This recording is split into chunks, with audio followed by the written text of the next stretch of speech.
Hey guys, and welcome to the Bayern View. Hope you guys are all doing well. I Have knew me you would. sitting in here in the waiting room like I'm at a doctor's office, knowing we're here for the last 4.5 minutes, and we got to sit here for like a 5 minute countdown. Man, you better speed that shit up, son. I Lord see you Jesus. dancing. What else can I do? I'm sitting here listening to elevator music. Man, get some better music or get this joker on the road, son.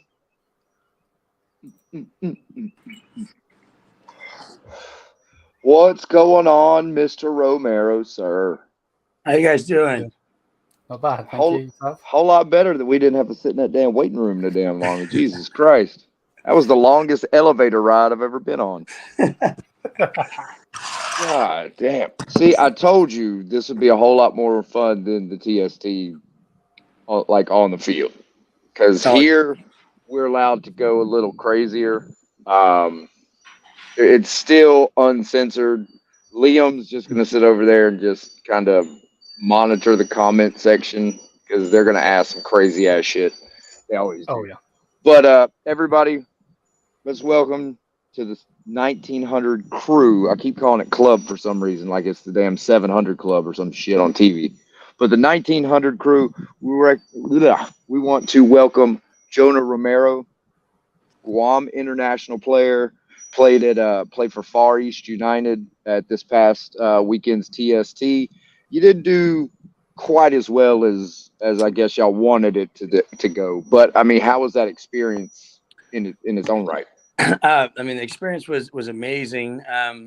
We definitely wanted to go a lot further, and we, as a group, definitely thought we could. Obviously, we had a big game against West Ham. Then we ended up losing our second game, going through, not having to play Dallas United due to controversy, going through, and then we were doing well.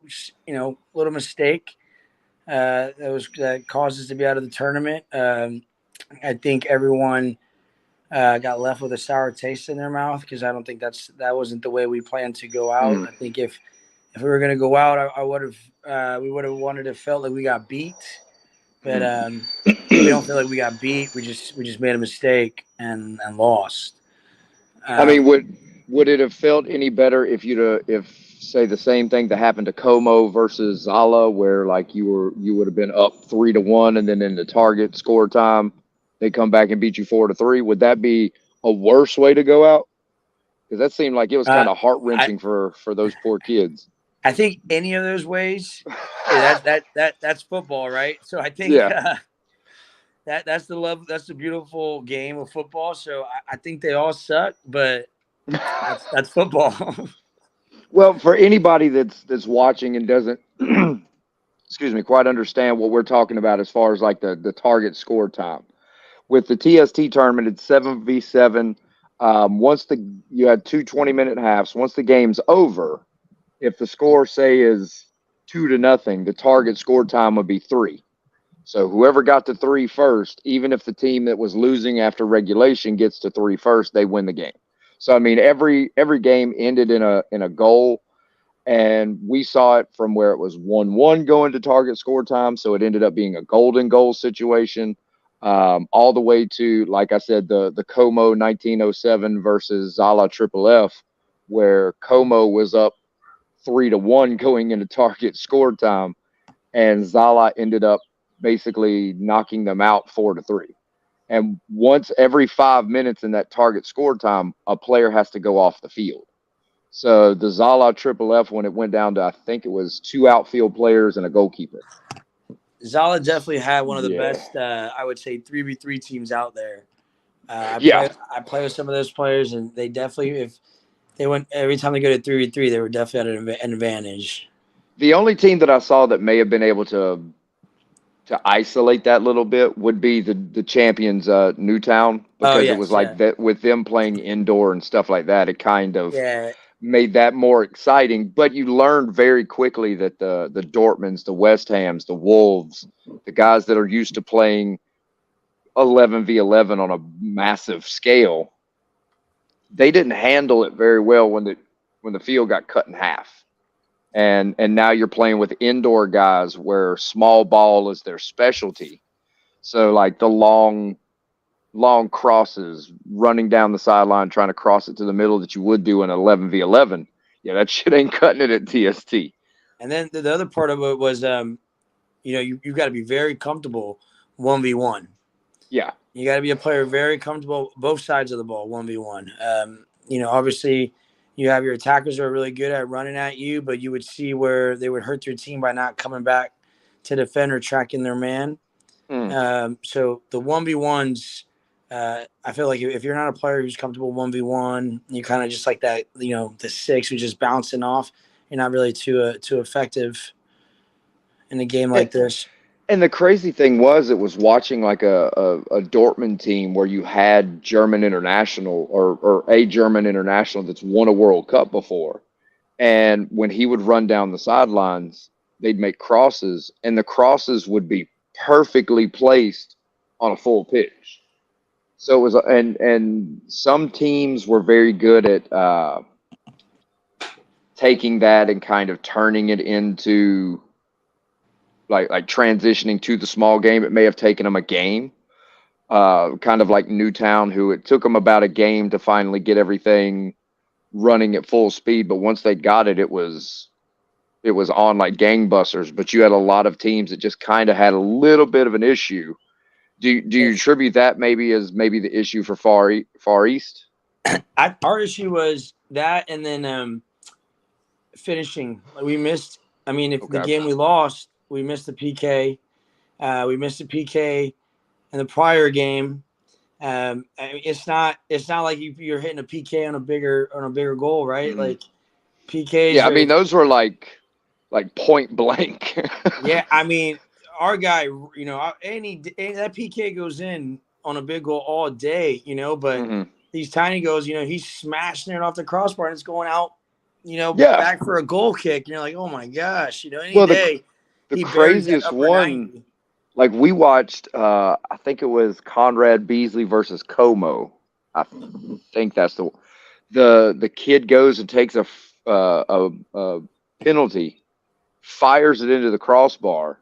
It bounced off the guy that just took the PK. It bounced off his face at like full force. Yeah. And it was fast enough to bounce off his face and bounce off the keeper's face before the defender finally cleared it out. I was like, dude, I wish I had, like, my camera reflexes weren't fast enough to follow where the ball was going. That's the thing. I give a lot of credit to the goalies, Yeah.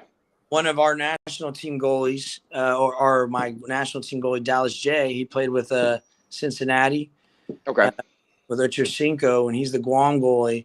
And he's a fantastic goalie, and I always give him in a smaller goal. I mean, I know they put it on the line, but I was seeing him make some saves that kind of made me jealous. I'm like, bro, I was like, you could have made saves like that for the national team. I mean, it's those smaller goals. It was almost like it was either going to be a miraculous save or that goalkeeper just didn't have a chance in hell because he didn't have a chance to think. So it was almost like instant reactionary saves, or it was just going to go in. But I did catch on one of the videos that I posted, it was the Hapoel Tel Aviv versus Newtown. And the Nunez, the striker for Newtown, just put the most, and I call it savage, like crazy savage, because he didn't put any power behind it. He didn't put anything, but it just trickled into the net because the keeper went the other way. And I was like, dude, I didn't even realize that's possible in these small goals. Yeah. But when I found out, like later on, talking to guys that played with him on the Newtown team and other guys, I didn't realize Nunez is like arguably one of the greatest 7v7 players on earth. Yeah. And when you watch him play, you're like,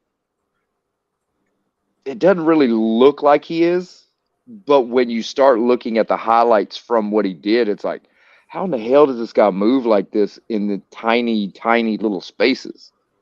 Yeah, I mean, if you watch like the $1 million goal, right?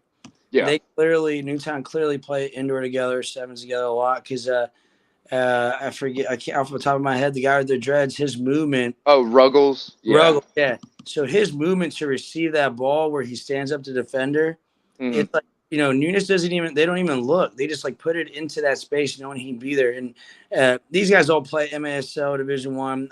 This past season here in Virginia, we had an MASL Division Two team called Fredericksburg Fire, who I got to play with. And it was just my first time playing indoor. But I learned those little things. And that's why right when I saw him make that move, I was like, oh, I knew, like, the two guys go to the ball and he literally peels off without even looking at the ball, peels off, and he snuck in on the back post. That's like that little bumper indoor system that you have. And those guys clearly know each other. Costa, those guys, they have a great relationship. Moving off of, like, they knew where, like, he played it without looking. He knew he was going to be there. Well, and the thing is like, Liam, I don't know if you saw the highlight that I posted on like Twitter and stuff like that of Ruggles' pass. You're in a game, target score time. You're only up 1-0, and he just pulls out the most shithousery, savage pass to go around the back. And then he just puts it on target. And it's like, dude, you have some balls, bro. You just did a wraparound pass in a $1 million game to score $1 million goal. Dude, you have to be one bad motherfucker to pull that shit out of your hat. And it's like, dude, and even worse was like, the back heel goal that almost went in, but I guess the goalkeeper stopped it right on the line. I was like, dude, if that was the $1 million goal on a back heel, point blank, like, well, not even really a back heel, kind of like a flying back heel. I was like, dude, they're coming up with shit you had on like FIFA Street. It's like, I haven't seen these things done by actual people, and it's like they're doing it like it's nothing. And Liam, you can jump into the conversation. You don't have to just sit there like you don't know what we're talking about. You can inquire. My favorite player to watch was Costa. Yes. So, the way his composure, his confidence 1v1 defensively and offensively, not rushing it. I can tell why he does so well indoor and stuff. I thought he was. The whole tournament I watched him, I was like, yo, this guy's fantastic. Like, he really runs it. Like, you would think he's like a point guard. You know what I mean? Like, he really runs it. He really runs it. He really ran it really well. And, everyone's moving off of him. He had a point to always bounce off of. And his goal in the final, I mean, he dribbled around, 4 guys? Yeah. Just kind of juked the shit out of 4 guys. And he's like, well, I'm just going to shoot it from long range and see where it goes. And it just hit right where it needed to go. I mean, there were some amazing athletes and amazing stories and stuff like that, that nobody has heard of. They've heard of the Chad Johnsons and the Steve Nashes and Cesc Fabregas and those guys, but there's guys like Ruggles and Walls and, you know what I'm saying, Nunez, Costa, guys that are extremely talented that nobody's ever heard of. And then they have guys like you and a lot of the guys that are on like Far East that are extremely accomplished internationals. But because you're from Guam, a lot of people don't really pay attention to it, even though your story is just as motivational as, say, I don't know, Anton Ferdinand's. You know what I'm saying? It's just that whole thing of that's what made TST something that it just can't match anywhere else, because there's so many different stories and so many different people like yourself that have, you know what I'm saying, that story to tell. Yeah, I agree. So for me, it was a huge reunion. I felt like I literally knew everyone, like every single person. We had either played together, played against each other, whether it was in the youth ranks, college ranks, on the international stage. And it was crazy because it's like you said, right? You're like, oh, you're the player from Guam. And everyone would come up to me, everyone that knows me, and they're like, how'd you end up playing for Guam? So my family is from El Salvador. Mm. I grew up not even in Asia. I grew up in Virginia, in like D.C., Springfield, Virginia, A D.C. little far away from Guam, A buddy. little, yeah, the other side of the world. As a matter of fact, growing up here, I probably had no idea what Guam was. Mm. And then I grew up playing club here. I grew up in the DC United system. Left club ball. I went to the University of Memphis and played for Richie Grant there. And then after college, I got my first contract to go play for the Puerto Rico Islanders for Coach Clark. Okay. And that's kind of when like things kind of, I had no idea what I was doing. I had no idea where I was going. I would say I was very small-minded because I was living here in DC. Mm-hmm. You know, I would say I was spoiled here. Like, you know, I never like been on, obviously in college, right? I've been out on my own, but I never been in another country. Puerto Rico, I couldn't even told you, hey, that's an island. I thought it was a country the whole time, you know? And Yeah. so I go to Puerto Rico. I play there 3 years. And in my time in Puerto Rico, this coach, Justine Campos, comes from Costa Rica, and he coached us for the CONCACAF clubs tournament. Mm-hmm. And he brings over players from Costa Rica, the Costa Rica national team, Kendall Watson, Cesar Elizondo, who actually, I'm walking around TST and I bump into Cesar. Yeah, and he's playing for NCFC there because he played at North good Carolina. Lord. Yeah, he's playing, and you know he was my first roommate as a pro. Okay. He was my first roommate. When we were roommates, he didn't know any English. We only spoke Spanish. Yeah, he had super long hair, and now he ended up going to play in Thailand, back in Costa Rica, back to the U.S. He played at San Antonio. He had a really good career. Now he's living in Minnesota. And Good God. We're literally just walking down, and I was probably about to walk right by him, and dude, it was like we hadn't seen each other over 10 years. And How do you go from Puerto Rico to Minnesota? That's like the most craziest one-way move ever. You take the good weather and sand and an ocean to fucking snow. Damn that. Yes. So he has a club out there called Pura Vida. They're in Minnesota. They do they got their own facility and stuff. So he's doing a great job. But you know, again, catching up with him and hearing all that stuff, I was like, wow, that, you know, it took me all the way back to like my rookie season, all the way back to rookie year. So then after like 3 years of Puerto Rico, I ended up leaving and going to Trinidad and Tobago, and I played for Joe Public for 6 months. And then at that point, I didn't know, it was like a weird part of my career where, you know, you're out of contract and you don't know what's going to happen. You know, you got to you're waiting for a phone call that more players are coming in. There's open trials, all this stuff going on. Your agent really doesn't know anything. And at the time, my whole career, my mom was my agent, and she knew nothing about soccer, and she knew nothing about how to negotiate. She knew nothing. She just like, hey, there's a salary for my son. Take care of him. He wants to keep playing this game. He's always played this game. She wasn't going to tell me I couldn't play. So she was going to be the one that threatened the coach and like, yeah, look here. Yeah. I don't know if I let her do that, but he's my son, and don't make me take you behind the woodshed with a switch, buddy. So I'm leaving Joe Public at this time, and this is funny. I hope obviously my wife's around here, but she knows the story. My high school sweetheart had joined the Air Force and had been stationed in Guam. Oh Lord! Yeah, so she goes to get stationed in Guam. She like just got out of after like boot camp or whatever, and she's going straight there, and she's like, please come visit me. And I'm like, I don't even know what Guam is. Like, so I'm like, okay, I'll go see you. So I go out there, and you know, the way things work, right? Like I get out there, and like I'm out there like 3 days, and the Puerto Rico Islanders call. They're like, we want to sign you to come back. And I'm like, oh my God. I'm like, I just got to the other side of the world like 3 days ago. Tell them, hey, I need a plane ticket. Yeah, I was like, you can pay for that one. All this crazy stuff. Anyways, while I was there those 3 days, I met my buddy, who's like my big brother, my best friend, which is insane because I literally just go to the soccer field.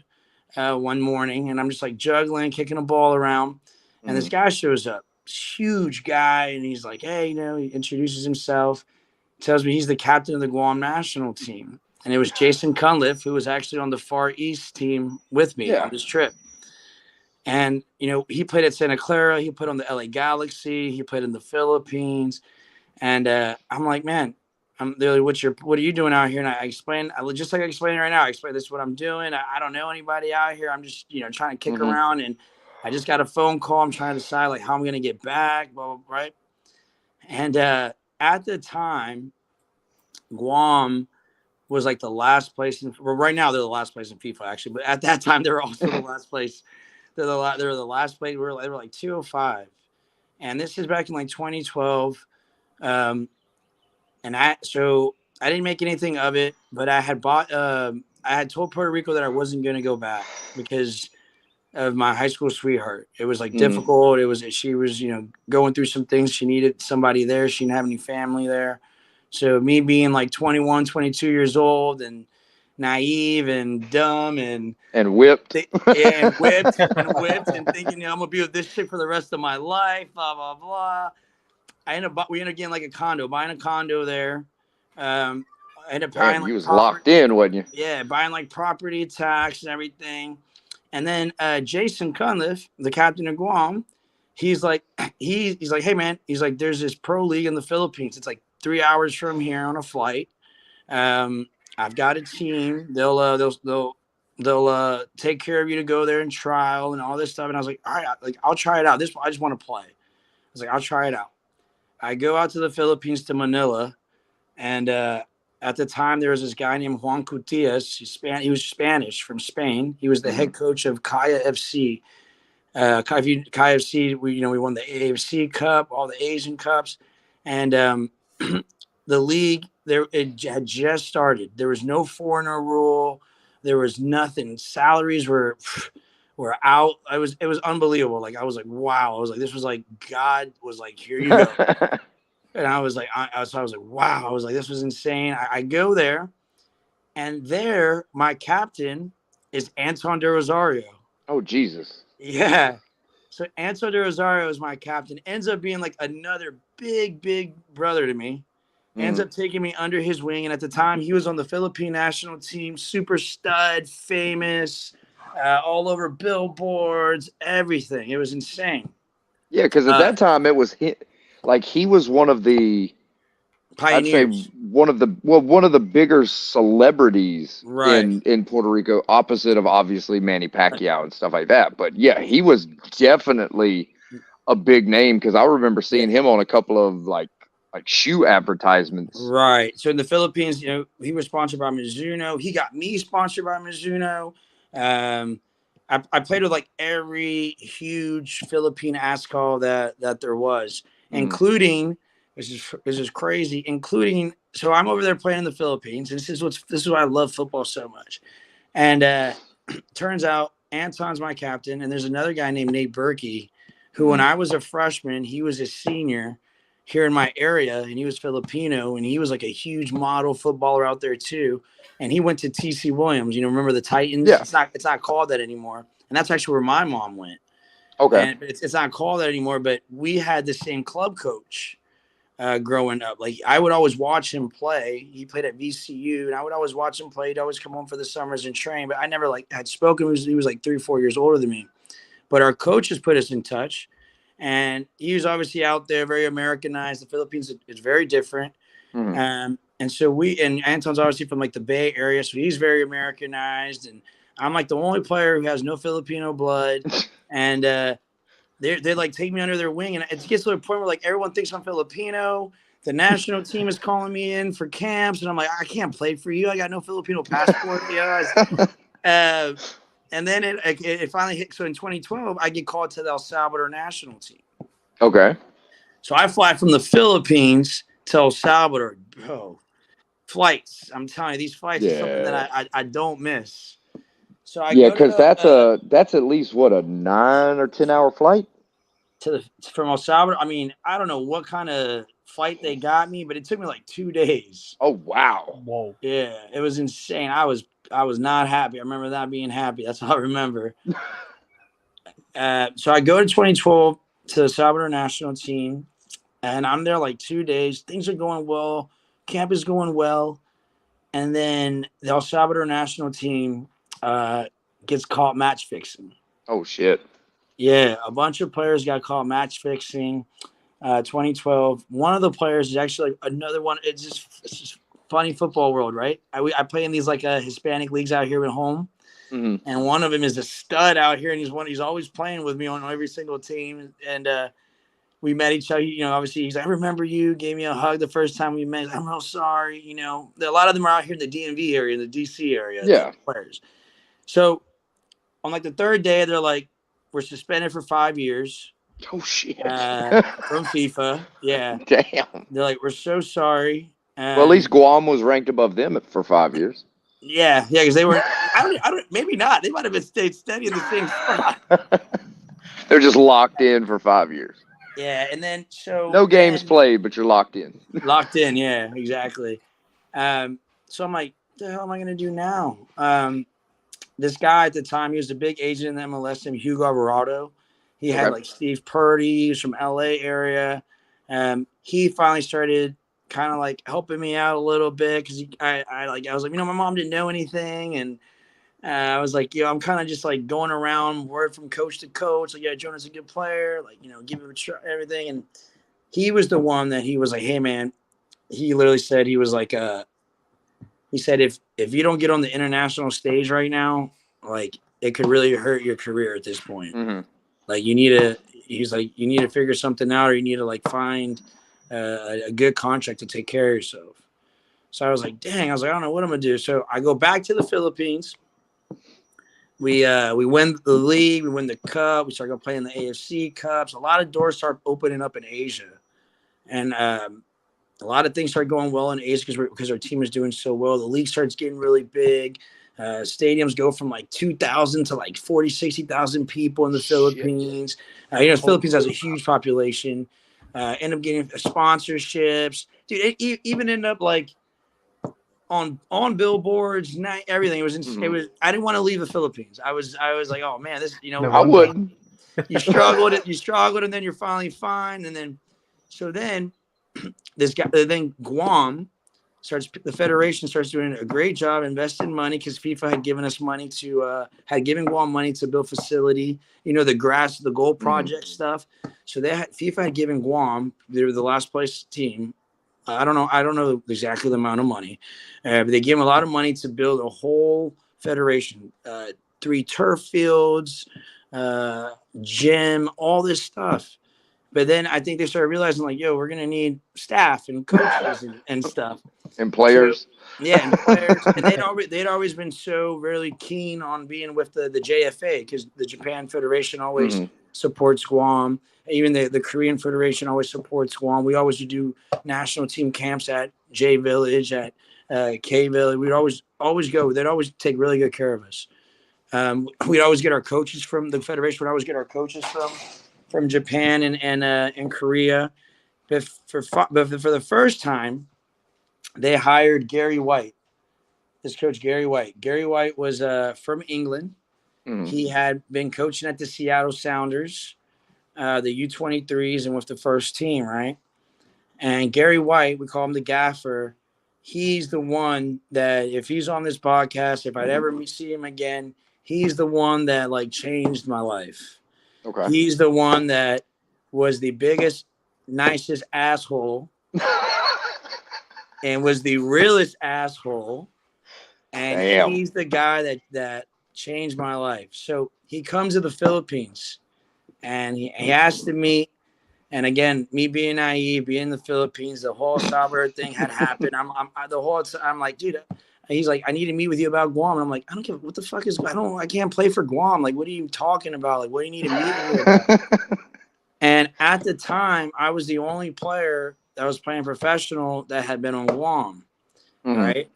So he comes up with me and he explains all, like, I have a U.S. passport, how Guam is a U.S. territory. I have property in Guam. I've been paying taxes for 2 years. that basically makes me a resident of Guam. He had figured out all this stuff. At that time, you've got a crazy ex that won't get out of your house. Yeah. Well, yeah. At that time, I got a crazy ex on Guam, and I'm like, I'm not going to Guam. I'm like, yeah, it's my house, but someone else lives there. I was like, I don't got anywhere to live. It's probably booby trapped. She'll probably burnt all my shit. Yeah, I was like, I don't want any drama on Guam.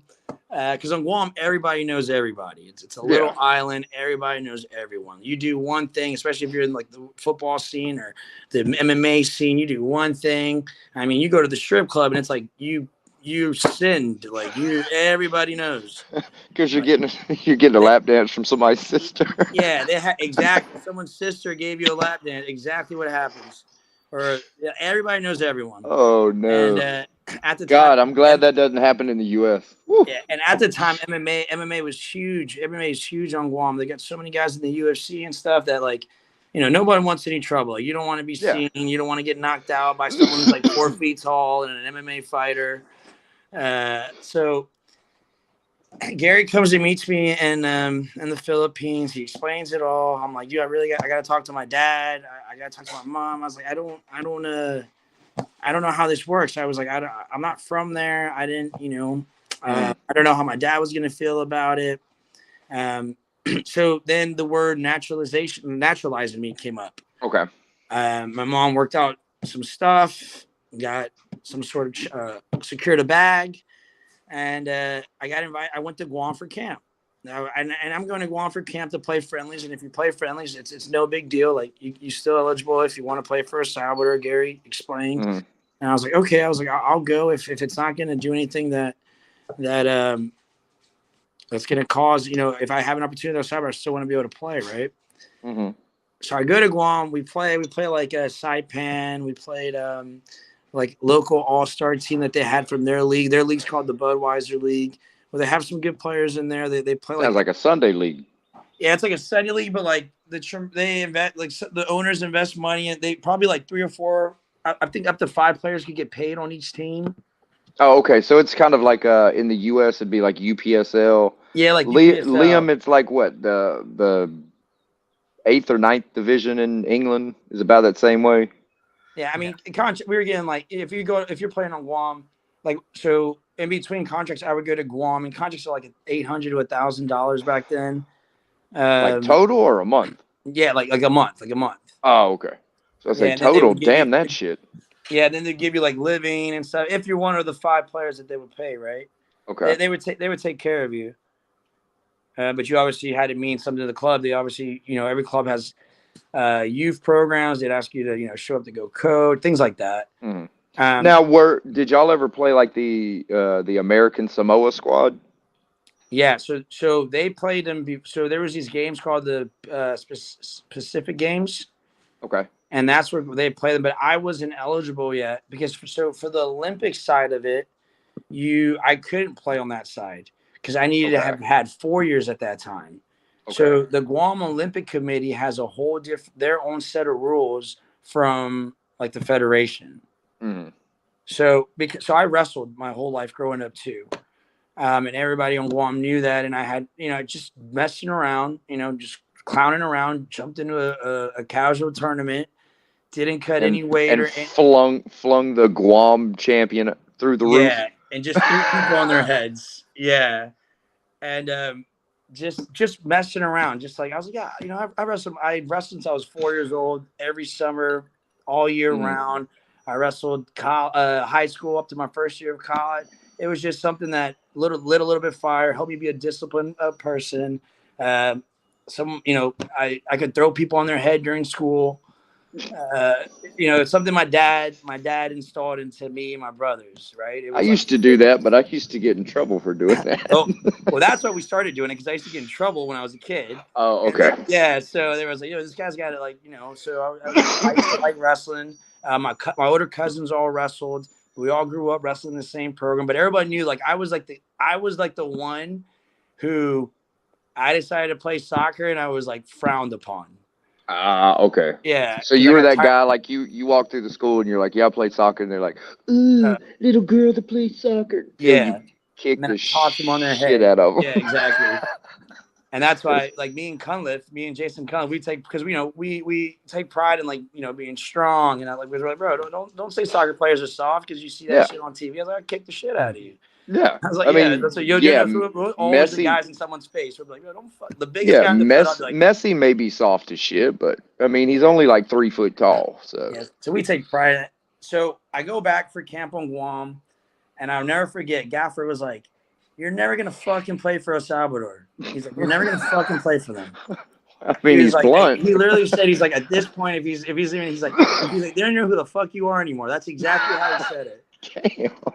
Yeah, that's exactly how he said it. He was like, "You're never gonna fucking play for them, and they don't even know who the fuck you are anymore." See, that's what Bayern probably and Germany probably said to Musiala. Yeah, you can't play for the UK. They don't even fucking know who you are anymore. Yeah. So he said it to me straight, and I ended up going back to the Philippines. I then on a call told him I was like, I'll commit to Guam for the East Asian Games, and then that's where I got my first 4 caps. My first everything was that we ended up winning the East Asian Games, qualifying in my first term. I ended up qualifying, going to play against like Australia and Chinese Taipei and North Korea, all these huge clubs. And I was actually the first pro player to sign for Guam under Gary White. Okay. Then I ended up playing for Guam, and holy shit, all these guys I ended up growing up playing with are like from Guam. Yeah. So like, so obviously that was a reunion tour. Yeah, it's like posted that like I played for Guam, and then I got AJ de la Garza reaching out to me. Oh Lord. And he's like, you play for Guam? You're from Guam? He's like, I thought you were Mexican. And I was like, I thought you were Mexican. He's like, yeah, my dad's from Agate and Guam. He's like, I can play for Guam too. So AJ ends up, and then Ryan Guy, who was at the New England Revolution, comes over. Ryan Guy's dad was a senator at the time on Guam. Oh shit. Yeah, he calls me. He's like, my dad's a senator. I'm like, what the hell? I'm like, Ryan Guy comes. Brandon McDonald from the Galaxy comes. So Guam, a bunch of guys whose like grandparents, let's say, served military on Guam for 4 years. Automatically qualified. Automatically qualified. Just the same exact way that I did because they've been paying taxes there. Damn. Yeah. Now we do have a comment. What is it? I guess it's Renee DeWitt. She said that Romero, my dad saw you playing football. I guess I'm assuming her dad saw you on Guam. Like, yeah, at Guam, and I guess she asked, "You are good." So I mean, I've watched you play. Yeah, you are good. So, but I mean, it's crazy that like you're now on a like more of a Bayern type of show. Yeah. And between me sharing it, you sharing it, Liam sharing it, now you've got people just like, oh yeah, my dad remembers seeing you play, and it's like, one, that probably makes you feel old as hell because somebody's dad remembers you. But I mean, it's that thing of like you said, the small world and how the football world just is like insanely connected at some way. Dude, so it's insane, and that just like this weekend, it was incredibly insane. So all these players, like I live in the DMV, right? Mm-hmm. I'm from Virginia, and the DMV is Virginia, DC, Maryland. Mm-hmm. Well, freaking AJ de la Garza, who was Zala, mm-hmm. he was probably our biggest player to sign for Guam, right? And he was at the time playing for the LA Galaxy with David Beckham, and wow, and it was insane, right? And then next thing I know, Alex Lee and Justin Lee, who are twins, and they were playing on the DMV Diplomats out there. Yeah, I saw them. Yeah, they're on the DMV Diplomats. They messaged me. They're from Guam. See, why didn't y'all just put a Guam team together? So I mean, it's all the best players of like 4 other clubs at TST. So we had 8 national team players from Guam at TST. See, you could have had at least a starting squad. Yeah, we could have definitely had like a 5, and added some heads. We even Shane Malcolm.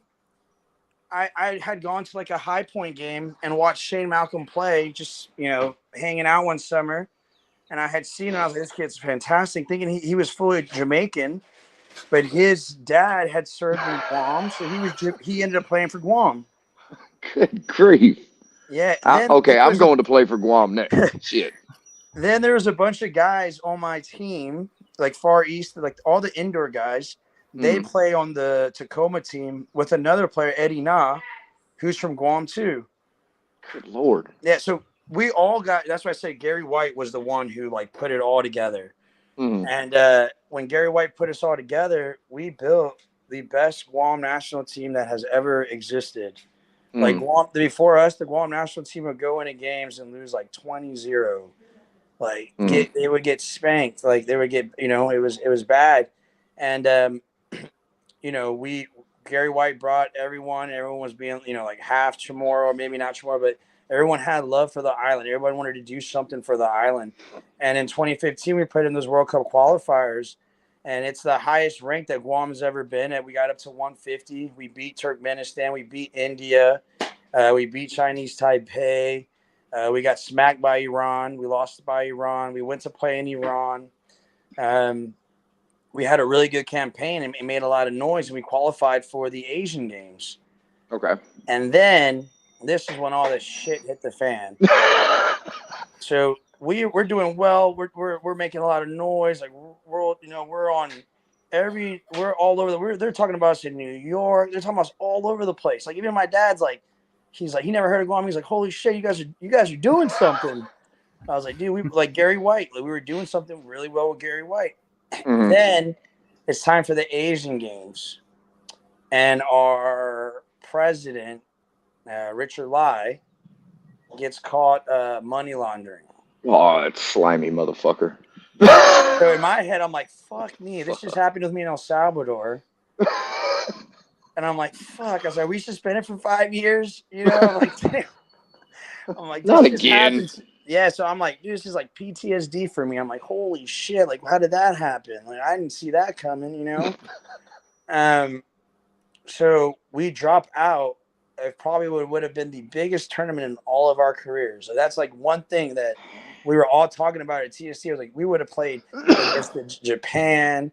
That would have been the biggest tournament of all of our careers. It could have really maybe skyrocketed y'all. Yeah, skyrocketed. Yeah. And we were and all of us were at the peak. We're at the peak of the career. So then that happens, and Gary White leaves, goes to coach our rivals who we just beat. He goes to coach Hong Kong. And if Gary White's on here, you really hurt me when you did that. He leaves to go coach Hong Kong, and his career takes off. We were like, dude, he's never coming back. Yeah. After Hong Kong, he goes to coach Chinese Taipei. Now he's coaching in the J League. He's doing great things. And then we get a Australian coach who he comes in. His name was Carl Dodd, and me and him we bumped heads bad, really bad, because we us the order guys, we had felt that we weren't owed anything, but we want another campaign. Like we did so well. Like give us another campaign. Like we're the best team that they've had, that Guam's ever had. And he came in with this whole rebuild. Get rid of every player. I mean, he had gotten rid of Jason at a time, who was the captain. He's got the most goals for Guam. He had gotten rid of Jason. He had taken Jason's captain ban, and at this point. I was in Thailand playing for Nara United, and I didn't give a shit. I let him hear it. I told him exactly how I felt. At this point, I had just felt like I'd been done so dirty by the federation, by Richard Lai. I didn't give no shits. I didn't care. And you just burnt that bridge straight to the fucking ground. Yep. I burnt it completely to the ground. I told him to fuck off. I was like, dude, you don't know what you're doing. I was like, he didn't understand the culture of Guam. He didn't understand how the people were. He thought he was going to get all these young kids, and they were going to be showing up to practice every single day. And I was like, bro, those young kids, if they have to go work, they won't show up. Yeah. If they want to go to the beach, they won't show up. If they need to go fish, if they want to go fish for food, they're not going to show up. And I Yeah. kept telling them, like, the ones that are going to show up are the veterans. And if the veterans show up for you, then those kids are going to show up. Mm-hmm. So then Sexton's got like 7, 8 guys. I'm like walking around watching. He's like, go home. Like, I'm trying to do like everything. I'm like, dude, I got to get back on this team. And doesn't do it. So I leave to Thailand. At this point, I go to Thailand. I go to Mongolia, Indonesia. 2 years go by. And I'm watching like 4 of my boys play for the national team, and they're just getting spanked. They come to Mongolia when I'm playing in Mongolia, and they lose to Mongolia. And I'm like, oh, man, it's embarrassing because I'm the only Guam player in Mongolia at the time. So when they leave, in the league, I'm just getting shit spoken to me. I don't even understand what they're saying to me, but I just know they're talking shit to me. And we had beaten Mongolia when I played. We beat Mongolia on Guam. So it was tough. It was a tough 2 years. Then they sack Carl. Okay. They sack Carl and they bring Coach Kim from Korea. And at this point, where was I? I'm moving back here to play for the Richmond Kickers in the USL. Okay. For Darren, because Darren at a point was also our coach on the Guam national team. He did he coached us for 3 games. He was an interim coach. Okay. On the Richmond Kickers head coach. So he brings me into Richmond, and I'm playing for Richmond, and I don't know what got into Coach Kim, but I get a phone call. My wife is my witness at like 3 in the morning or 2 in the morning. On Guam, it's like 2 in the afternoon there. And I get a phone call, and Coach Kim has like really bad English mixed with Korean. And I literally pick up, and I'm like, I hear them like, and I'm like, fuck off. And I hang up thinking that it was like that's a reaction spam call or it's Spam like, number, yeah. Holy shit. I wake up the next morning, and I wake up, and Jason and a few other Guam boys had texted me, and they're like, dude, you told the new coach to fuck off. And I'm like, oh, bro. I was like, I thought that was in my sleep. I was like, I had no idea. So I call him back, and we have a good talk. And he's like, I'm bringing you in. He's like, I'm bringing you back. And it'd been 2 years since I had gotten the cap because of Carl. And we go, and I was like, dude, I'm gonna go. I was like, I'm gonna do whatever it takes to go. They said, all these training programs, all these fitness programs, have to send in videos, and at the time I'm only playing here for Richmond. And so they're watching videos, they're watching games. And finally we go play against Cambodia. And my first game of Guam against Cambodia, we lose. Damn. And we lose. And that was kind of like in a way, kind of like, man, like everything we had built. Like I cried because I was like, damn. I was like, I had watched it, but I hadn't felt it, Cambodia, we had beaten Cambodia when everybody was there, but now guys have retired. AJ has retired. It's like from the original crew. There's only like 4 or 5. There's only like 4 of us from the original crew. So like y'all missed your window. Yeah. Yeah. So we like missed it, and we lose. Honda was coaching Cambodia. We lose, and we play. It was a home and away game. We lost 1-0 and 2-1. And both games, we were dominating. It was during COVID, where it was all crazy stuff. Guys were not allowed to play the day before the game because they got COVID. We're getting our noses that thing done like 5 times a day. We're in Bahrain. The game was in Bahrain. It was crazy. So we lose, and then that's literally our last thing that we play for Guam. And now just recently, they've messaged that we're going to play in the qualifiers in October. So now our guys are like, fuck. I'm like, like you said earlier, did we miss that window, or like, are we all going to try to do it again? So y'all are going back into the qualifiers for the 2026 World Cup? Yeah. Okay. So we'll be back out there in October. But like, we're in a weird spot because of, if we would have kept it going, so we have to play the qualifying games to get into the qualifiers. Yeah. So we'll be in a bowl with like Indonesia, Cambodia, Chinese Taipei, Hong Kong, Mongolia, like teams. So y'all are in the Oceania division. Yeah, like Indonesia. We'll be in Okay. a bucket with these guys, and we'll get paired. So you'll have to play like those first group games to get into the actual groups. Okay. But before, we didn't have to do that because we were doing what we were always right away in. Mm. And like that's why I always tell the federation because the federation would be like, oh, we got to go play. I'm like, yeah, we would have never had to do that. Like we got past Okay. that. We were So past because that you for a were good 3 higher or 4 years. ranked, you didn't. When y'all were higher ranked, y'all didn't have to play in all those play-in games. Exactly. Oh wow. Yeah. Now what is your? Because somebody asked in the questions, what club team do you support? As far as City. like Manchester City? City. I support City. I support anywhere Pep goes because I think he's my idol. So I supported Bayern too. I don't know if I want to get close to that screen with all that Manchester City nonsense. Yeah, I support where Pep goes. Liam, we may have to cut this man off. We Hey, may have to, Bayern too. hey, we may have to just shit can this one. I don't know if I can give a City fan this much time to talk. Yes, I'm about all that. I don't support just one club. I support per country, right? Every country I have a club. Ah, okay. Yeah. So like City, So you're one of those everywhere fans. Pep's been. So Pep's been at Bayern. I support Bayern, City, and Barca. Those are the three that I would. Lord Jesus, fucking Barca too. Fucking Christ. So you're Real. You're like my dad. Are you a Real fan?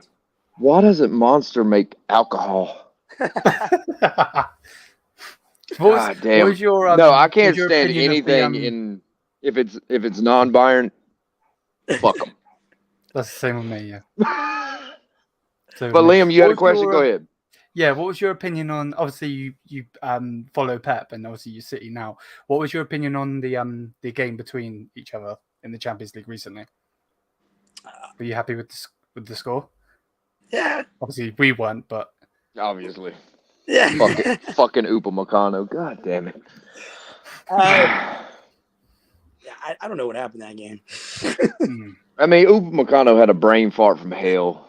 We can just admit it. I mean, City did well, but we were holding our own until Thomas Tuchel's fucking brain kicked in, and we know how that fucking works out. I thought it was even for quite a while, and then it just broke, and I was like, whoa! I was like, I didn't expect it to be like that. Yeah, I mean the thing, and I know Liam felt the same way. Is we had City where we needed them, where they kind of Rodri had scored that wonder goal. Everything was kind of set up to where, hey, we're used to coming from behind. Let's throw some guys in there to score. Then all of a sudden, as soon as we switch to a back three, now it's fucking Tuchel ball. Don't know how to keep it scared. Yeah. Well, I mean, under Nagelsmann, it would have been a whole hell of a lot different of an attack. But with Tuchel, it's like, oh, you're listening to fans saying, well, Tuchel beat him at Chelsea. Tuchel can beat him here. And it's like, dude, shut the fuck up. He also Pep didn't have a guy, I don't know, some 17-foot tall Norwegian kid when Chelsea beat him last time. 100%. I don't remember. That's a big difference. Well, and Rudiger elbowing Kevin De Bruyne in the face, in the first 12 minutes of the Champions League final, De Bruyne comes off. If you knock Kevin De Bruyne out of the game, yes, you have a chance because that's their guy. But they bounce if Bayern would have elbowed him in the mouth, shit, we'd have gotten our quintessential Arturo Vidal red card, and then we'd have been screwed even worse. So, but I mean, it is what it is. I mean, based on your assessment of that game, do you think City has a chance to do a treble, or do you think Inter can beat them in a one-off game? I think City will do it. So do I. I think it has to be a weird morning, a weird type of day. Like, you don't think your idol's going to overthink it like he's done at every team and every big game? I don't think he will. I mean, you're not playing Manchester United. Let's just put it that way. Yeah, but like something about Inter, like I don't know, like they're good. I think they're good. They're playing great, but they're lacking like some sort of bite. They're lacking something. They are. I can attest when Bayern played them in the group. The team that played against, like, say, Barcelona and tore into Barcelona in the group, that wasn't the same team that Bayern fans saw the Inter Milan that we played. The Inter Milan we played in the first game looked like they had a little bit of bite, and then it was almost like Nagelsmann just knocked their fucking teeth out, Right. Yeah. and then there was nothing left. And then when we played them the second time, we pretty much had the group locked up. Didn't really mean much. We played and toyed with them. But for me, it's with City. City is one of those teams, if you play them in a one-off game, you have a really good chance against You them. do. But if you play a two-legged thing, it's kind of like Liverpool was in, what was it, 2019? You don't want to play Liverpool in a two-leg. In a one leg, you got a shot. Two legs, it's bad. Kind of like when with Bayern in 2020. You may have a shot against us in one game. In two, we're going to thump your ass unless you're Barcelona, and then we just beat the shit out of you. But I mean, I think Inter. I'm confident going into it because I feel like that bite that they're missing. I just feel City's got a lot of momentum going right now. Yeah, they've got a lot of the ball's just moving. The ball's going in. I mean, they look like they're complete, And I look at Inter and I'm like, you look like you're missing like a wheel or you're missing one thing. Wow, this think car's it's moving on full on force. I think they're missing a strong attacking midfielder. I think that's because they've got Lautaro, who's an amazing striker. They've got some okay wings. They've got Lukaku probably coming off the bench, so that's another top shelf striker that couldn't produce anywhere else but Inter. But they have a solid back line. They have Robin Gosens. They have Bastoni. They have all those guys. They're just missing that solid guy. They lack the little bit of more creativity. Yeah. And that's why I think with City, they're going to have a hard time because it's very predictable. Mm-hmm. Like, it's predictable. And the way City moves, those guys, like, they're interchange. It's just, I think it's going to be tough. Now, we've got maybe 20 more minutes-ish. And I know Liam has some stuff probably he wants to bring up, but one of the things that we talked about at TST was Guam going through some issues right now after a tsunami. And you had said that you had spoken to some people and y'all were going to start kind of like a GoFundMe. And I mean, I don't know if I can speak for Liam, but as far as for me, you explain what's going on to the fans, and then shoot me the GoFundMe, and we'll throw that out there to help the people. Yeah, so I'll shoot you the GoFundMe. Jason, our captain, it was his idea. He actually lives on Guam still. Out of all the Guam boys that were out here, he's the only one that he goes back to Guam. His kids and his family are there. Jason Cullum's dad is actually the vice president of AFC Appeals. So if you're an Asian, you get a red card. We got a lawyer for you. I would know. He was my lawyer. He is my lawyer. Hold on, does that work for DUIs and bar fights? Nah, not DUIs. Well, I mean, I don't drink and drive because I can't drive, but bar fight one maybe. What if it's a football based bar fight? Does that count? Maybe. I think he's got to be able to practice law in the U.S. though. That might be an issue. I'll make sure it's a bar fight in Guam then. Yeah. Then you're covered. You're definitely covered there. Yeah. Gotcha. So Guam got hit with a typhoon. Typhoon Mawar. I don't even know how to put it. Mawar, something like that. Mm-hmm. They got hit with a typhoon, and they've been out of many. They call it villages. What we would call it cities out there. It's villages. Have been without power for over 15 days. So Guam, the Federation got destroyed. All that, like, remember we talked about building all that. Everything's destroyed. The people are slowly getting their lives together. Some people lost their complete houses, cars.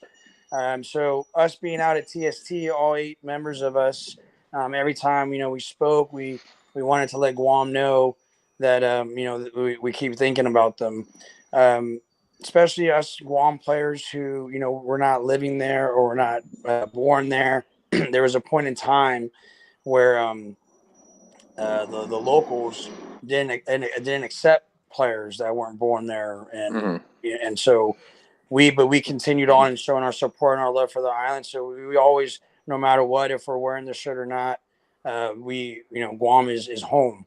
So we're starting amongst us 8. We're going to start a GoFundMe, we call the Matau as the Matau players. We're going to each donate some money and either send it out to the federation so that they can rebuild for the kids to start playing again on the fields and get the kids out. But there's all sorts of found people that we can connect with on Guam that are, whether it be supplying food and setting up shop in the Agana shopping center and giving out and handing out food and stuff like that. But we just want to try to help the people and help the children, and especially everyone that's being sheltered and all that. But if that's why every interview we were like, keep praying for Guam. I know people maybe don't hear about it because it's on the other side of the world, but like for all the, I think I lost you. Yeah, somebody's calling me. But for all the people in the U.S. that doesn't understand what a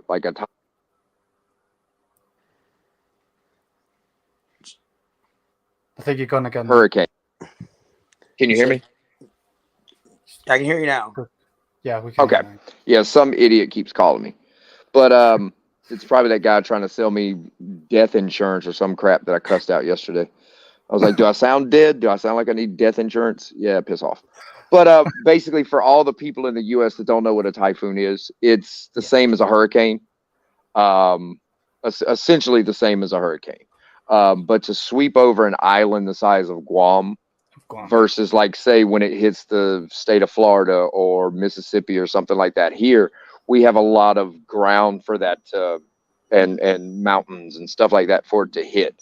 In Guam, when it hits a small island, it just, you know what I'm saying? It's right very devastating. So yeah, it's right in the middle of the Pacific. It's right in the middle of water. There is no mountains or anything that can like block the island.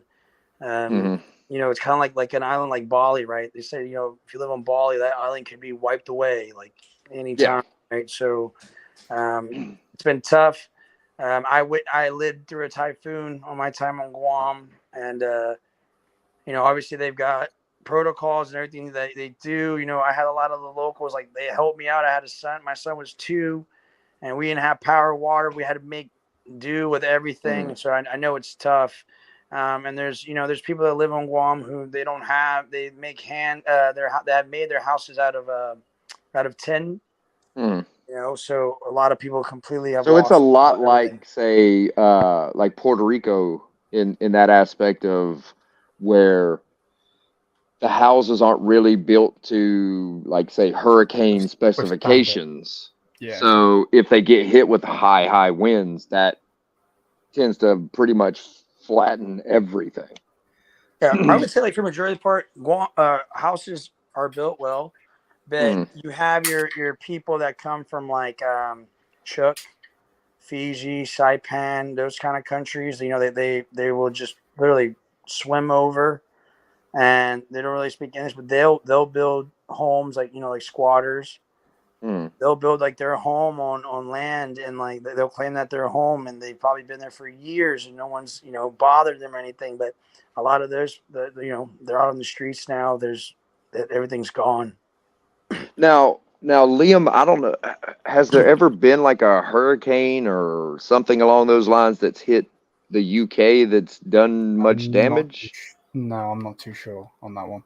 Okay, yeah, because in the U.S. that hits like where I live in South Carolina, and that area, we get 3, 4, 5 a year at some stage of the hurricane way. Kind of like. Are you getting hit with this smoke right now? I can, We're not allowed to practice or anything or go out of our homes out here in we can Virginia. see it coming in. Like I can look at the trees and kind of see it a little bit, but and it's weird. I can feel it on my eye because my eye burns, which means Really? it's out there, like in the air. It's definitely not like it is in like DC and New York City. Like New York City looked like fucking zombie apocalypse. Yeah, it was I mean orange. that shit was scary. Wow. But yeah, I mean I can feel it. It just feels like somebody's almost like burning like lumber or burning brush or something like that, but it's at a more higher scale. And normal people may pick up on it, but for me, like you've probably heard me coughing a little bit more this interview, Liam, versus any other one. That's because I've got lung cancer along with the eye. So that with me coughing more, messing with my throat. Can you feel it on your throat? My eye, like I'm hypersensitive to what's in the air just from all that type of stuff. So I mean, yeah, I know it's coming because I mean that's a lot of smoke that was put out. So, but yeah, I mean, we want to make sure the whole Guam thing. Make sure you send that to me. We'll put it out there on our I guess social medias and try to get as much as we can for y'all. If I'd have known that prior to announcing like Street Soccer USA, we would have done the jersey auction for y'all versus Oh, for that'd be them. sweet. I know worries about. I mean, we're obviously still working on it. Jason is basically he's the one's going back to Guam, right? He'll be the one really taking the lead on it. But he's actually in a coaching course. He went straight from TST to do some coaching courses right now, so he's on a different time zone as well. So, but I'll get it to you as soon as we have it. But yeah, we are trying to do something from here for Guam. To help everybody. I mean, there's families out here that haven't been able to communicate with their families on Guam due to no power, and it's been I think yesterday was 15 days. Wow. Yeah. I mean, I wouldn't mind not talking to my brother for 15 days, but that's a completely different reason. Like if he was stuck out there, I'd kind of worry about him. But just because he lives down the street, yeah, fuck that kid. But I mean, I love my nieces, but I don't like him. So that's just me. I'm a hateful motherfucker, I guess. But yeah, I mean, if there's anything Liam has left, because I know Liam's just been sitting there like a bump on the log, kind of like he always does. I've been enjoying this, man. I've been enjoying this 100%. Well, I mean, good to hear. It's not as entertaining as we normally are, because normally I'm cussing out somebody's ass. You're normally cussing out her behind, aren't you? So yeah, fuck that weasel. Fucking weaselly little bitch. But I mean, Liam, go for it. He's all yours. You can ask away. So, because you idolize Pep, I hate this question, so I apologize that I'm going to have to say it. But would you be more of a Messi fan than a Ronaldo fan? Yes. Yeah. Okay. Yeah, Messi can kiss my ass.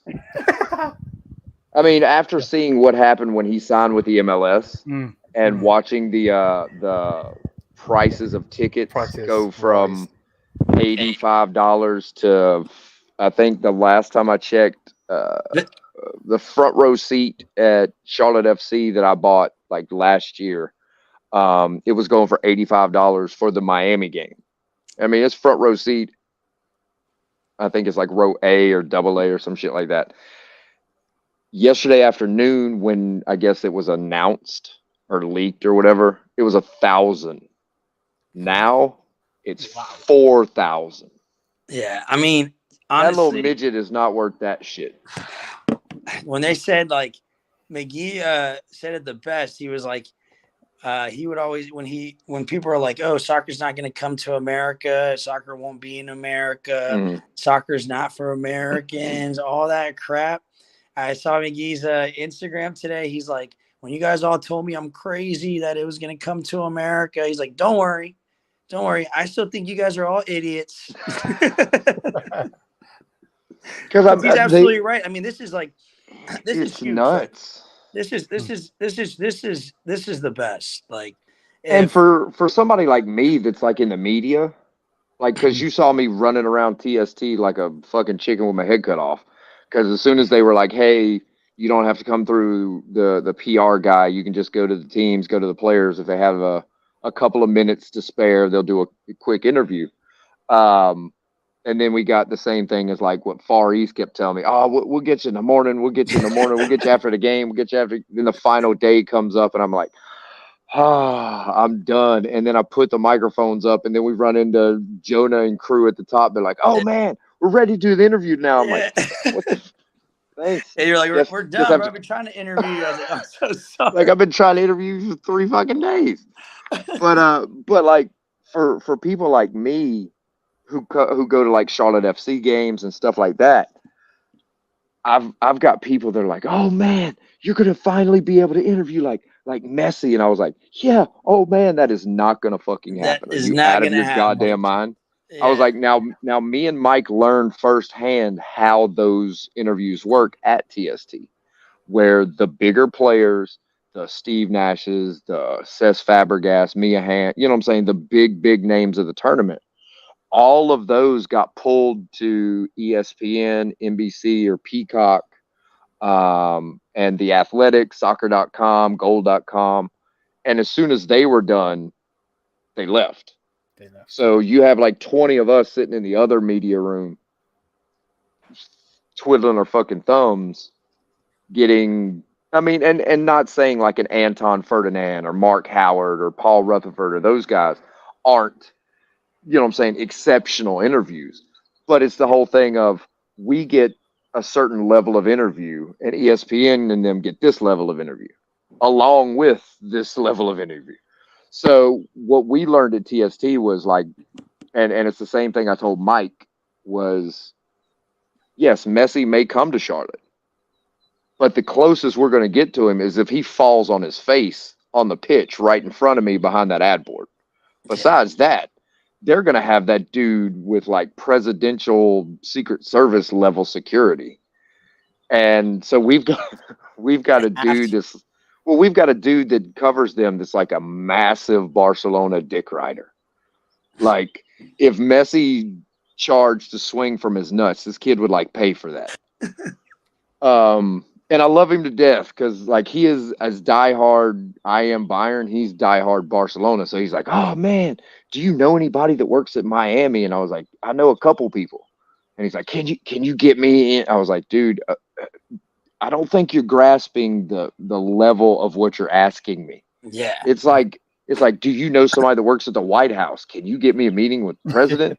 It's like, I know people that work at Miami, but they ain't going to risk their job to get a picture with him. My whole thing is, so like, for example, they're saying that his debut game is going to be against Cruz Azul, right? They're saying it's going to be his first game. Oh, in the League's Cup? Yeah, and they don't even know if that's going to be his first game. But like, it's like, dude, you buy a $500 ticket and he doesn't play. I'm kicking somebody's ass. Yeah, it's going to be tough, you know. And I mean, I'm not saying Messi's not known for being injured, but I mean, I don't think he's going to play every single game. No, and that was one thing I brought up on Twitter that everybody was like, oh, you're negative because you don't like Messi. I was like, you remember Zlatan when he played for the Galaxy? Oh, yeah. He refused to play on anything but natural grass. Right. So he only played like 15 games a season out of 34 because all the others are on that I don't want to say it's artificial turf, but it's like that grass hybrid thing. He refused to play on it. I can't believe he retired, by the way. Yeah, I can believe he retired. I can't believe what he said to the Verona fans when he retired. When they started booing him when he was doing his like thank you thing. Yep. And the Verona fans, they're sitting there booing him, and he turns around, he sits there and says, I don't know why y'all are booing. This is the greatest part of your entire season is seeing you retire. I was like, dude, you're a fucking dick, but that's awesome. I love him. But I mean, it's that thing of, can you get with all the teams having to pitch in the MLS to pay for this guy, and then supposedly per the guys at the Athletic that were at TST, they said that in his deal, he gets a share of the MLS season pass subscriptions Yep. that Apple pays directly to him. As a part of that deal, he gets a massive share of his jersey sales, which are paid to by Adidas. The guy And basically then, bought the MLS. yeah, The and MLS then didn't buy him. then He he's bought it. basically guaranteed. It's like that David Beckham thing where come play here, we'll give you an MLS franchise for cheap as shit. Right. But I mean, it's that thing, and people are like, well, Messi doesn't control the prices of the tickets. He doesn't control that. That's Ticketmaster, MLS. Well, if Messi actually gave a shit, he would come out and say, look, I understand y'all are excited for me to show up. He could do like a Taylor Swift type shit. Come out and be like, hey, stop overselling my tickets. If I'm coming to your city, just sell the tickets like normal. Yeah. But he ain't gonna come out and say that because the MLS is gonna be like, no, because we can sell a $15 ticket for $175. My whole thing about this, I just want to know what was said at that Barcelona table, because I know he might be like, yeah, I'm going to Miami, but I know deep down in his heart that is He didn't want to leave. That's not where he wants it to end. Yeah. Like and the crazy thing is I want to know. Oh no, that's his whole life. You don't I want to know what was said to the Saudi Arabian team when they came in and was like in the last minute where they were like, all right, well, you won't take 1.3 plus all the shirt sales, all your likeness rights, all this type of stuff, which his likeness rights and stuff are MLS has to buy those because he's yet to play for a team that hasn't given him his likeness and image rights. But I want to know what the Saudis sat there and said when he turned down, I think it was 2.6 billion. They were like, hey, here's 2.6 billion. We want you to play with this fucking random ass Al Hilal, some team crap. And they're like, here's 2.6 billion. I want to know what their fucking face was like when he's like, nah, I'm good. I'd have been like, dude, you fucking shit. That's $2 billion. I'd have been like, fuck y'all. I'm going to play in a desert, bro. I honestly thought he was going to end up at Barcelona, and then like that was going to be like, you know, hire him. Like that was going to be where he saw it out, you know, like Iniesta. And I thought that's where it was going to. I was almost like, I was like, yeah, when they said, no, he's going to go, him and Dad are going to Barcelona, I was like, yeah, that's cool. Like, yeah. He's going to end there. That's cool. Well, and see, for me, it was the whole, could Barcelona afford him now? Because they couldn't afford him before. How are they going to afford him now? But it's crazy when all those things were coming out. It was La Liga approved it. They were like, oh, if you want to bring him back, that's fine. Yeah, La Liga is going to approve that now that their viewership numbers have completely tanked. And they need at least Ronaldo or Messi there to sell viewership numbers. So, I mean, that's La Liga basically showing their hand of, hey, we'll push around these financial rules to make him able to play. So there's one thing that I'm not going to like, and it's all these rumors are already happening, right? If they bring like 5 or 6 Argentinian internationals to MLS, yeah, I'm just not. I'm not gonna like that because they're talking about Di Maria, they're talking about Suarez, they're talking about everybody like coming up, you know. Like, and then I've heard that Busquets was supposed to, even though he technically retired, that Beckham's trying to bring him to Miami. He's trying, and I did hear the Suarez thing. They're trying to bring Suarez in. So that stuff I think looks bad on the league. Yeah, that I think looks bad on the league. Like when you have like for example, like growing up, right, when I would watch like Cuauhtemoc Blanco come to the league, right, they're like, oh, he's gonna do amazing. I'm like, bro, this guy's just getting hammered every day. He doesn't give a shit. He's just collecting a check, you know. And like players will tell you the same thing, right? They'll tell you the same thing. So it's like at some point you've already got a Messi. There's no one bigger. Like, you don't, let him mix in with the game here and let him try to help us improve the game here. You don't already bring more names.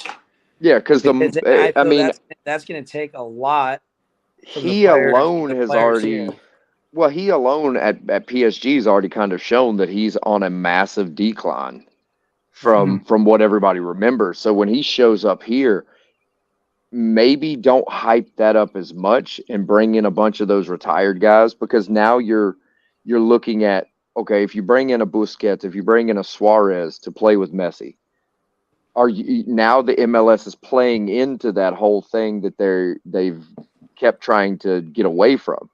We're not I think it was last year, the year before, they were like, we're now proving we're not the retirement league that everybody says they are. Oh, yeah. But if they bring in a Suarez and all of that shit, then all of a sudden it's like, okay, yeah, you really are. Took some steps backwards again. Yeah. And Messi, the thing is he going to come in and do what a Thiago Almada or what Dennis Bouanga, Carlos Vela, what those guys are doing? Fuck no. I mean, the thing is yes, he's playing with Joseph Martinez down in Miami, but Miami is literally the shittiest team in the MLS that's not named the LA Galaxy. Yeah. And that's one thing. Yeah, you smile now. You should have seen what fucking Mike McGee's face was when I said that. Holy shit. Because you saw like the videos that I've put out, like of motivation and stuff like that. Well, I'd asked Mike McGee, and Mike McGee was a former MLS MVP. He played at Galaxy, won some titles. I think he played with Beckham. So, I mean, he's LA Galaxy royalty. Well, I couldn't get him to do a motivational speech. So I was like, you know what? I know you're not going to like what I'm about to bring up, but this might flip that switch in your head to kind of want to hit that motivational, inspirational side. I was like, Mike, look at the camera and talk to the Galaxy fans, because they're going through some shit right now, being literally the shittiest team in the MLS. And his face just like, I've never seen it. It went from smiling, kind of like giggling to like straight, like kill, like he would have whooped my ass if we weren't at TST. But the thing was, is as soon as that switch was flipped, then that speech came out of him, and I was like, thank God. It took a little bit of pulling, but fuck. I mean, I was talking with AJ about the Galaxy. I mean, it's pretty bad when you're celebrating big goals in U.S. Open Cup games. You know, against the and that's what Gavi. It's academy teams. Academy teams. Liam, I don't know if you even know what the hell the U.S. Open Cup. It's the U.S. I guess alternative or version of the FA Cup. Oh, okay. Okay, yep. And basically, the LA Galaxy, the Galaxy played their starters against LAFC's second team, and Rui Puig scored a goal against, honestly, 15, 16-year-old kids, and then held his jersey up like he was Messi. Oh. And Chiellini saw him getting interviewed and bragging about it in a press conference, and Chiellini's walking down the thing and he hears him bring it up. Chiellini turns around, comes back, and calls him a fucking clown. Yeah. And all the media members are kind of like trying to act like he didn't say it, but yeah, he said it clear as fucking day. He said it clear, payaso, which is good of him because he's a veteran. He's, you know what I mean? It's like, dude, don't do that to the young guys. And you know he meant to say it like with the most disrespect, because he goes like this and shit when he says it. And it's like, dude, you really are bragging about scoring against a 15-year-old kid. When I saw it, I was surprised he kept walking. I was like, I was so surprised he kept walking. Yeah, Chiellini should have kicked off in that kid's ass. Yeah, like I was really surprised he kept walking, but I could tell. I was like, oh, you just didn't want no drama. But I was surprised. Well, my thing with that kid is Puig was supposed to be at Barcelona. He was supposed to be the next Iniesta. He was supposed to be this next great, because it was supposed to be Pedri, Puig, and Gavi. And Puig was supposed to be that Iniesta, the guy that creates, the Messi guy that can create. And as soon as Gavi came in and actually did something, Puig was fucking out. He was gone. I mean, now he's stuck in the MLS. I mean, he has a play here or there a game, but 34 plays in a season. Right? Like that I mean, okay, cool. You created 34 chances. That doesn't mean shit. obviously the U.S. guys talk about it, right? It's just literally a name. There's better players here. Yeah. There's I mean, better there's players that are better on players on his team. Yeah, there's better players on his team. Exactly. They're on the bench, but because you know how it is here, he's coming from a CV of Barcelona. I mean, I personally think Galaxy probably has players that are stronger, faster than he is, and younger. They just don't have they don't have the track record. They just don't got the track record. Exactly. Yeah. It's the same thing as why is Chicharito starting striker for Galaxy. He ain't. Right. This dude's missed more penalty kicks in the MLS than I've seen people miss penalty kicks in a career. His English improved, though. His what? His English improved. Yeah. Because everybody wants to interview him because, well, he ain't doing shit other than that. I mean, you're looking at a guy that got a yellow card for simulation against Charlotte 11 seconds into the second half. This dude just kicked the ball off. And then they gave him a simulation because he kicked the ball into the stands after that. It's like, dude, how do you get a yellow card 11 seconds in? And that's my thing about like these players that come to the league too, though. It's like I know they're great players, but you know that saying like make players around you better. Mm. Man, some of these guys are making them worse. Yeah, I don't but I don't know how they within the locker rooms within each MLS club how they make that relationship better, that transition better. Because I feel like a lot of there's guys obviously that have great relationships, but I feel like a lot of locker rooms, that type of big man attitude, it can really destroy a dressing room. And it's the same thing with Toronto with Insigne and Bernadeschi. They show up and they're top level players. And then the Toronto guys are kind of that middle of the road type guys, but they're sick of dealing with the coach that they have. They're sick of, I think it's still Bob Bradley, but they're sick of Bradley giving Michael Bradley's fucking chances. And it's like, dude, we don't give a shit. And Bernadeschi just straight up said, this locker room is fucked. Now, he ended up getting sat on the bench for, I think it was a game and a half, because he just outwardly said in the media, this team is fucked. And I mean, it's like, he ain't lying, but I don't think the team really wanted to hear that, but maybe it's not the way to go about it. For me, watching like Charlotte FC, I'm not a Charlotte FC fan. I'm if anything, I'm an LAFC guy because they're in with Bayern Munich with the red and gold football. But looking at Charlotte, they signed a big-time striker out of Argentina with Enzo Capetti. And I tried to explain to the fans before he showed up. I was like, guys, what I've seen, he's an 11, maybe 15 goal scorer. That's not a starting striker numbers. And they're like, nah, he'll get you 25 goals easy. This kid has 4 goals after 14 games. Wow. But he's got 5 yellow cards. I was like, if you're a striker, your prime job is to get more goals than you get booked. At least get more goals than you get yellow cards. Yeah, well, should be getting many strikers booked. I mean, he is by far the craziest enigma of a striker I've ever seen. I've never seen a striker get a yellow card like this kid gets a yellow card. Like, he gets yellow cards for Liam. Remember when James Rodriguez was at Bayern and he would bitch and moan and always fall over and all that kind of shit. That's what this kid does. And he did it for a little while, and the MLS referees put up with it. And then all of a sudden it was, we're not putting up with this shit anymore.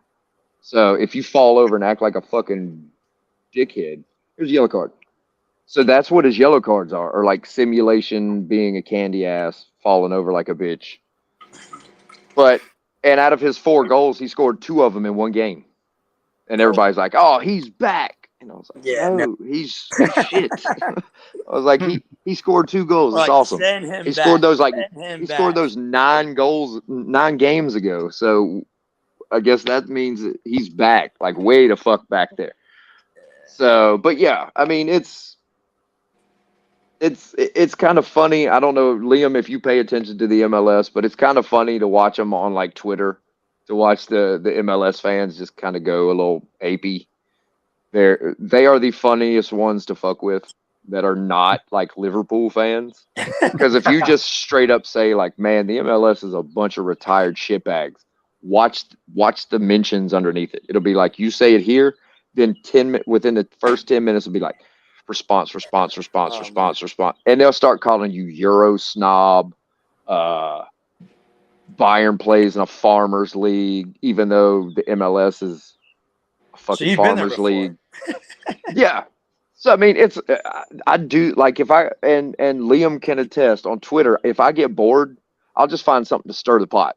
Oh, like I don't care what it is. I'll just say it, and I'll make statements like yesterday. I was like, if it came down to Serge Gnabry leaving or Leroy Sané leaving, I want Serge Gnabry to stay, but Leroy Sané can go because I don't like his body language. Well, the reason I said that is because, as Liam knows on Twitter, if you say Leroy Sané has bad body language, there's a whole side of the Bayern football Twitter space that's like that love him and think that's the worst thing to say about him. So I'll intentionally say that because I know I'm going to get reactions. And I know that same group despises Serge Gnabry, and they're like, oh, he's a little fat guy and this, that, and the other. And I'm like, well, obviously none of you fuckers have ever met either one of them. right. Because Serge Gnabry may look fat on TV, but when you're up close to him, that dude is jacked. So, I mean, it's like if we saw you on TV, you would look like you're, you know what I'm saying, like you may be carrying a little extra weight. But then when somebody stands beside you, it's like, okay, the reason he looks that way is because his jersey's 2 times too small so nobody can grab it. And then he's actually got muscle structure, kind of, you know what I'm saying, kind of like Adama Traore type shit. Yeah. You know what I'm saying? But they're like, oh, he's fat. No, he's just not a defined like Adam Traore or Adama Traore fucking muscle bound fucking crazy man. Absolutely. But like if you look at high level players, yeah, most of their jerseys they wear are Small. 2 sizes too small. They don't get touched. Well, until you get to a Philippe Coutinho, and then it's literally a large, a youth large. Like Bayern had to, like, for I think the first 7 games or 10 games of him playing at Bayern, they didn't make jerseys small enough. So Bayern had to go to the fan shop and get all the youth larges. Oh my god! And bring them to the stadium. That's what he played in. Was like a kid's large. That's too funny. And now they make those sizes. I think they're like the European 1 or 2 size. And it's like Serge Gnabry wears a 2. That's literally what Coutinho wore. And Coutinho would wear like a fucking a youth large. So you're looking at Serge Gnabry, who's not much taller than you are, and is kind of built the same way you are. But if you're wearing a youth large jersey, yeah, you're going to look like you're kind of pudgy in a fucking kid's large. Right. But I mean, that's just the way an adult looks in a fucking kid's shirt.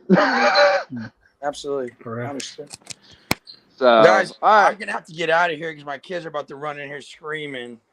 Yeah, I got to get in here because I've got a 12-year-old French bulldog that's waiting, and I found out who the phone call was from. That was Renegade Goalkeeping. They want me to ship all my goalkeeping content to them. So, all right. Well, I appreciate you guys having me on the show. 900. I probably have 900 messages from Hero Finds fans. I was not expecting that today. Jesus. Whew. Phone's gonna melt from that craziness. But yeah, it's great to have had you on. I'm sure Liam learned a lot. Oh, 100%. 100%. Yeah. I don't know if the fans learned a lot. They probably did, but they're fans. Yeah. 100%. Fans are great. Always do it for the fans. So I appreciate you guys. And like we were talking, man, always, please just keep Guam in your prayers, and we'll send you the link, and we can raise some money and help out the island. And I look forward to seeing you back at TST. You'll see me. I'll definitely be following the show. Yes, sir. Well, we appreciate having you on. Yep. Thank you, guys. Thanks, Liam. Thank you. Try. Appreciate you guys. 100%. So there All we go. right. Yeah, That was good. that's That was Jonah good, man. Romero. I mean, and we've got different guys that want to be on it. Like I said, Mhm. I shared with you Fiago, the Hamburg fan, social media influencer. He wants to come on. Uh, we've got some guys from Newtown Pride that I'm going to try to get on. And Newtown Pride, actually, they won the $1 million game. So it'll be I've just cool seen that clip as to well when you were talking find. about it. Yeah. That So you saw oh, like that behind the back. Yeah. that Anybody that hasn't that's seen that clip, audacious. it is insane. Yeah. But now you see what we're talking about, how savage that was to pull that in a $1 million game. For all of the dough.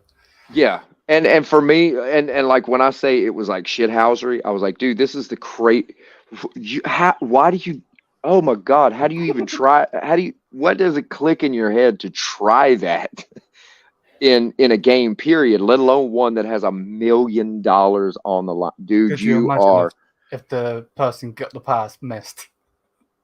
Well, I mean, technically they were still up 1-0, but yeah, that would have been. But the guy that he passed it to, that's Nunez. That is arguably the best 7v7 player on earth. So He's the not thing missing is if he's that close, he ain't missing it. But yeah, hopefully everything was good. We've got for the fans big that are things still coming. here, we've got Big things coming. guests. I can pull some strings and get some like former Bayern players, Bayern legends. So I mean, there's, as long as you're okay with having guests on to do this every now and then, we'll make this bitch rock and roll. 100%. 100%. Thank you for coming on. Thank you for setting that up as well, because without you, that doesn't happen. And yeah, man, it was good. Really, really good. I learned a lot there. And I'll take the back seat. That's absolutely fine. 100%. Yeah, because I wanted to allow him to just explain who he was, where he came from, and all that kind of stuff. I wasn't expecting the play-by-play of the entire career, which that's actually really cool to hear the journey that he went on through the whole thing. Especially the thing where the coach was like, "Hey, come back to Guam," and then he's like, "Well, I own a house there, but my ex is in it. We ain't going down that road again." So I mean, that's the type of stuff we've all kind of been down at some point. But yeah, and then to find out that he was playing for El Salvador when they had the match fixing, and he basically couldn't do anything with them for 5 years. So I mean, yeah, that's a crazy whirlwind of a story, and it's crazy to hear it from the person that lived it too. Exactly. 100%. Because it's not Messi, it's not Ronaldo, but it's not just European football. There's football all across the world. And that's the point. That's why, 100%. Really enjoyed this one, man. For real. Yeah, because I mean, honestly, without TST, I would have never known him and never would have known kind of his story. But to hear that story, I mean, yes, it's overwhelming because it's a lot of information in this episode on him. But the thing is it's like you're hearing it from him. You're hearing about like the creation, like he was there for the creation of the Guam national team and all that kind of stuff.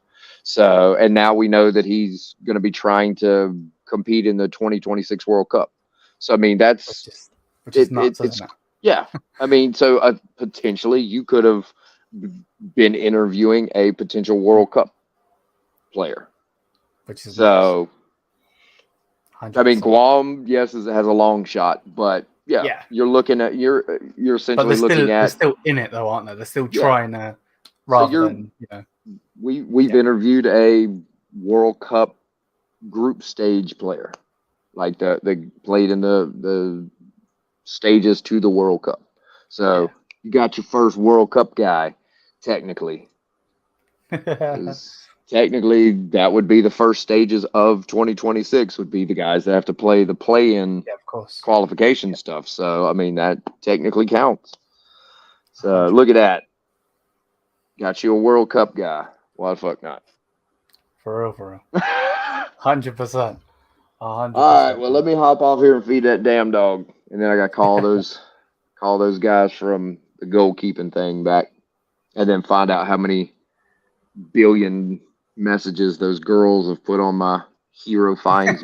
Fucking Jesus! I'm glad it was hero finds and not fucking like Noah Beck, who has like 90 million fans. Then, dude, my phone would melt if I tried that shit. It'd blow up. Fucking Christ. But I mean, to see the reaction to that video, I was not expecting that type of reaction for him. I severely underestimated the Hero Finds army.